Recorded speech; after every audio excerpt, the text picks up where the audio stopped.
بسم قويتانا يسوع كريستوس بسم أبوون بسم منفس قدوسن حدا أملاخ بسم سلاسي فتوات سدرا فتوات إثيوبياويان إرتراويان همي تسون حتا سلام فتاري مسخلاتنا يخون لما عنتي حيزركم زمز أخو بزعبا سرعة الصلوت كخونيو سرعة الصلوت همي أسأل عليها همي القائل تسأل قدم الصلوت تايكن جبرنينا لبل مجمريا جن قدمي نبز سرعة الصلوت متاينا بزعبا الصلوت مصحف قدوس تايبل ليش اللي شباتخه مصحف قدوس انتاي يبلوم لبل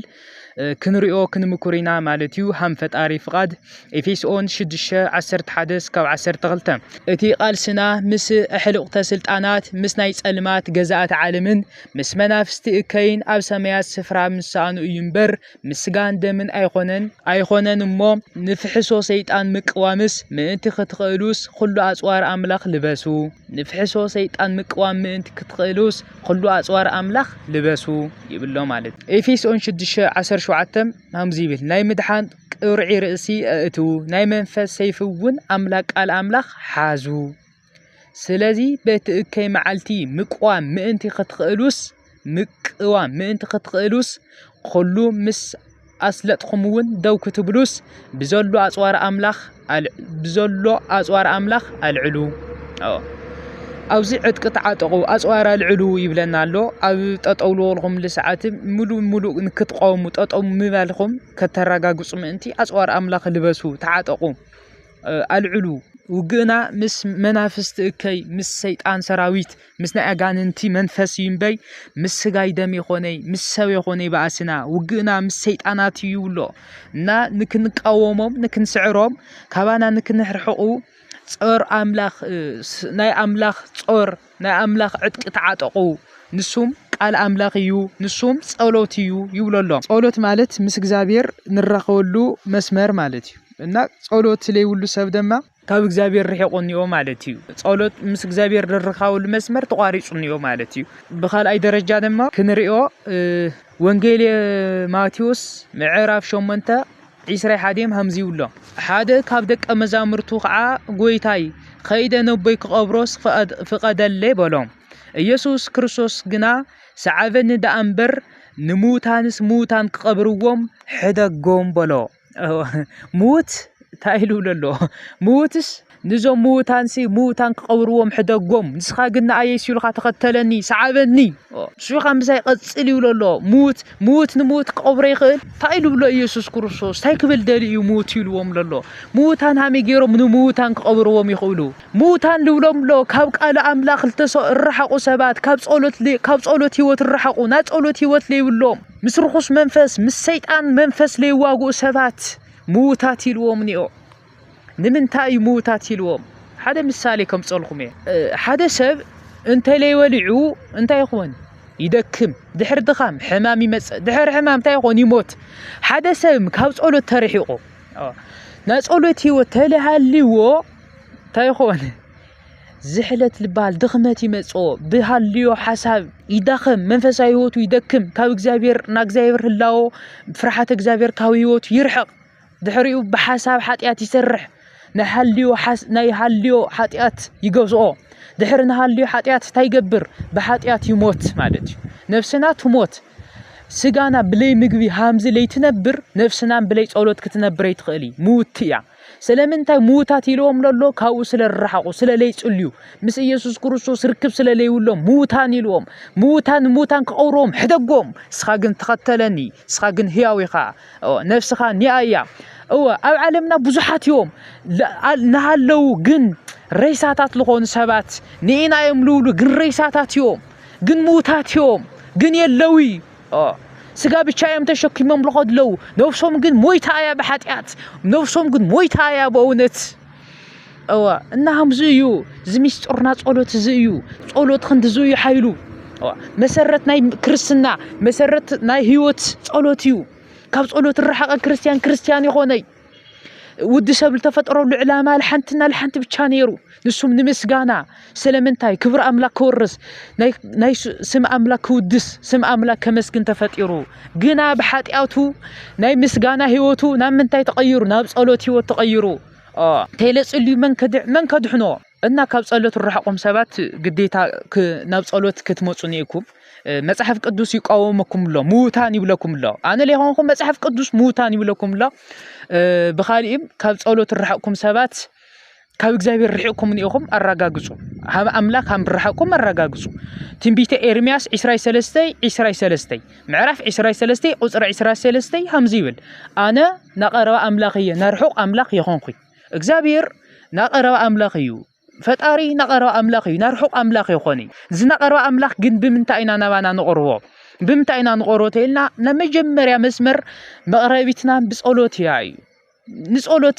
ሰብ ንምስጋና ተፈጢሩ ናብ ጸሎት ተቀይሩ በኃጢያቱ ምክንያት ግዴታ ለይጽሊ ሰብ ካብ ዕላማ ፈጣሪ ወጽኒዮ ካብ ዕላማ ወጽኒዮ ካብ ናዩ ካብ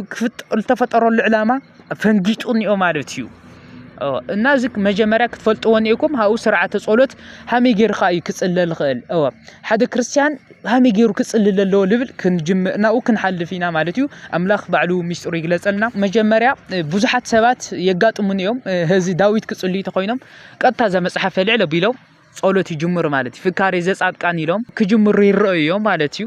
ሓደ ሰባትም ወላ ውዳሴ ማርያም ጽልይ ሰባት ቀጥታ ልዕለ ቢሎም ዘመጽሐፍ ኣትብ ገጽ ኢሎም ሓደ ኣምላኽ ብዝኾነ ገለ ኢሎም ሃሙ ልጅምሩ ሰባት ነይው እዚ ግን ክኾነ ሃም ለይውሉ እዩ ሓጢያት ኮይኑ ይኾነ ግን ክኾነ ይውሉ ስርዓቱ ሃም ይኾነ ክማልኡ ልግባእ ስርዓታት ስለለሎ ማለት እዩ ተላዒሎም ከም ምህራሶም ማለት እዩ ቀጥታ ተላዒሎም ናብ መጽሐፍ ጸሎቶም ልዕለ ቢሎም ክጽልዩ ከመስግኑ ይረአዩ እዮም እዞም ክኾነ ይውሉ ጳውሎስ ታይብለና ኩሉ ብስርዓቲ ብምንታይ ይኾን በአግባብ ይኾንና ብስርዓቲ በአግባብ ክኾን ስለለለዎ ሓደ ክርስቲያን ብስርዓት በአግባብ ክምራሕ ስለለለዎ ሰይጣን ዝፈርሖ ጸሎትም ክጽል ስለልግብኦ ዘን ስርዓት ሃመየን ተልኹምኒ ቀጥታ ናብ ስርዓት ክኸድየ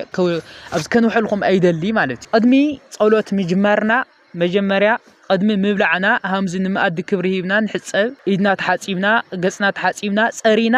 ናብ ምንታይ ክንቀርብ ነይና ናብ ጸሎት ክንቀርብ ነይና ሃው ኣብ ጸሎት ፊት ጸሎት ክንምስ ቀረብና ኣብ እግዚአብሔር ፊት መቋምና ኣብ ዝኹሉ ልኽእል ኣምላኽ ኣብ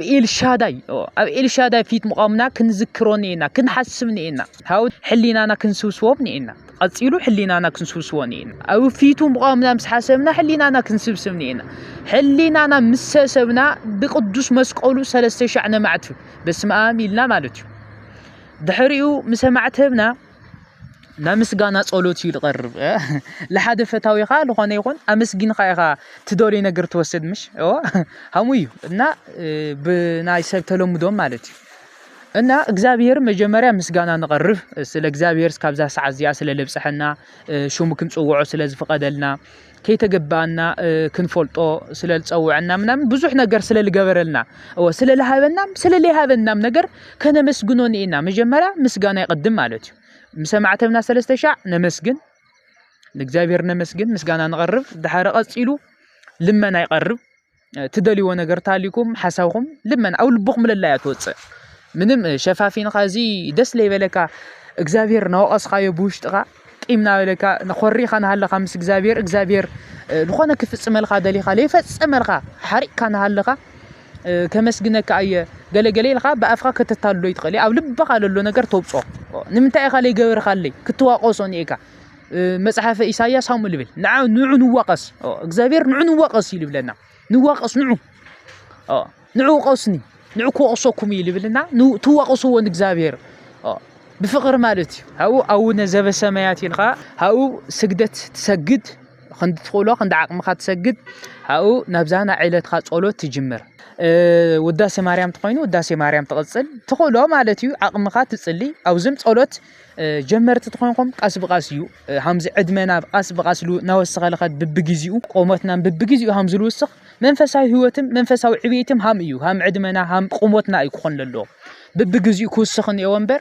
መጀመሪያ በስምዒት በቃ ለሎ ሰባሲና ክትጽልይ ይግባይ ቃስ በቃስ መጀመሪያ አውነ ዘበሰማያት አጽልና خلተ አውነ ዘበሰማያት 12 አውነ ዘበሰማያት ድሕር 6 ወርሕ ውዳሴ ማርያም ድሕር ዓመት ኻሊ ሙሳኽ ሰይፈ ስላሴ ሙሳኽ ሃኡ ሰይፈ መለኮት መልካአታት ዳዊት ድዩ نخوله دس لبلنا صلوت نوسخنا كنخد نخلينا همنا بلنا منفساوي عبيت نا منفساوي صلوتنا منفساوي هيوت ناي صلوت هيوتنا همنا غيرنا كنعبي نخلينا مالك هاو امنت ايو لصلل بالنيو حدا سبات بدف هكا فتت لبل كايم امصو مول يفلط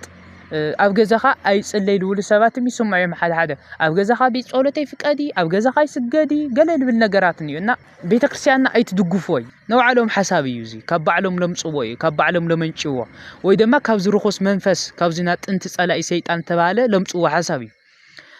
መጽሐፍ ቅዱስ ታይ ይብል ገዛኻ ዕጸሞ ጸሊ ብስውር ርኤካ ኣቦኻ ደሞ ብግልጺ ክበካ እዩ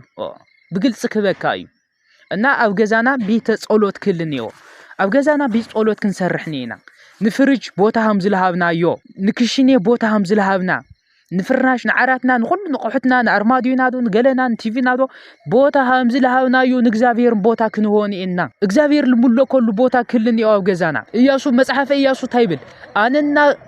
ገዛይ እግዚአብሔር ነምልኾይና ንስኹም ምረጹ ተምልኽዎ ኣነና ገዛይ እግዚአብሔር ነምልኾይና ንስኹም ምረጹ